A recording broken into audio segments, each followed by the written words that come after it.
భువనగిరి పట్టణంలో ఓ వ్యాపారి అధిక వడ్డీల ఆశ చూపి అప్పులు తీసుకుని పారిపోయాడు. దీంతో మోసపోయామని భావించిన ఓ మహిళ ఆత్మహత్యాయత్నం చేసింది.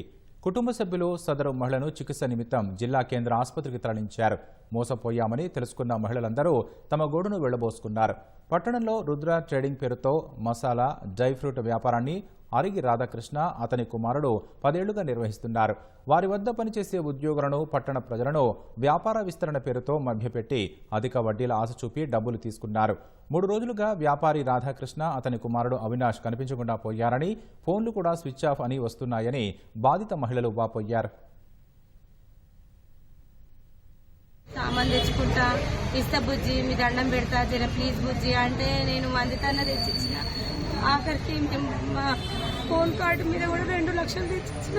బజాజ్ కార్డు కూడా ఇచ్చిన వాళ్ళకి. కార్డు కూడా ఇవ్వలేదు. 40,000 కార్డు తీసుకుంటే ఆ కార్డు కావాలని కూడా 3 నెలల నుంచి అడుగుతా. నేను దాదాపు నమ్మి 7 లక్షల దాకా ఇప్పించిన. నెల నెలకు వడ్డీ ఇస్తే వాళ్ళకి పోయి ఇచ్చిన. నేను అంతే న్యాయం కావాల్సింది. నేను ఎట్లా తెచ్చిచ్చినా అట్లా పైసలు రావాలి. జీతాలు కూడా మార్చి నెల నుంచి జీతాలు ఇవ్వలేదు. నేను పుస్తకాలు ఇచ్చిన 3 నెలల పుస్తకాలు 1,00,000 రూపాయలు చిట్టేసిన. 6 నెలల నుంచి నా పుస్తకాలు అడుగుతున్నా కానీ ఇవ్వట్లేదు. ఎప్పుడు అడిగినా నాకు స్టోక్ వచ్చిందనేసి అబద్ధం చెప్తున్నాను. ఇప్పుడు 3 మంత్స్ నుంచి టైట్ చేసేసరికి వాళ్ళు ఈ 3 డేస్ నుంచి ఫోన్ స్విచ్ ఆఫ్ లో పెట్టుకున్నాం. మేము పైసలు ఇప్పించినాం వేరే వాళ్ళ దగ్గర. ఇప్పిస్తే ఫోన్ లేవడతలేరు. వాళ్ళు మా దగ్గరకు వచ్చి లొల్లు పెడుతున్నారు. ఒక దగ్గర 7 లక్షలు ఒక ఆమె పుస్తకాలు ఇచ్చింది.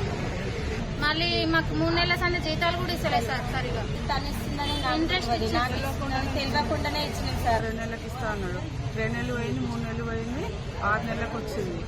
అయితే నేను చిట్టు గిట్ల ఇస్తున్నా. మాకు బిడ్డ పెళ్ళి ఉందని చెప్పినా కానీ ఇవ్వలేదు.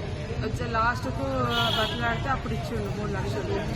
మళ్ళీ 4 లక్షల దాకా ఇప్పించిన. ఇప్పుడు 3 రోజుల నుండి ఫోన్ చేస్తున్నా, కలుస్తలేదు. మాకు మా పైసలు మాకు కావాలి. నా దగ్గర నుండి 7 లక్షలు తీసుకున్నాడు. అడగబట్టి కూడా 3 మంత్స్ అవుతుంది. అప్పుడు ఇస్తా 10 డేస్ 20 డేస్ అంటుంది కానీ ఇవ్వట్లేదు. 10 ఇయర్స్ అవుతుంది కదా, సీనియరే కదా, ఇస్తాడు కదా, ఇట్లా చేయడని అనుకున్నది. సంవత్సరం నుంచి ఇప్పుడు దాదాపు 5-6 నెలల నుంచి మొత్తమే రెస్పాన్స్ లేదు.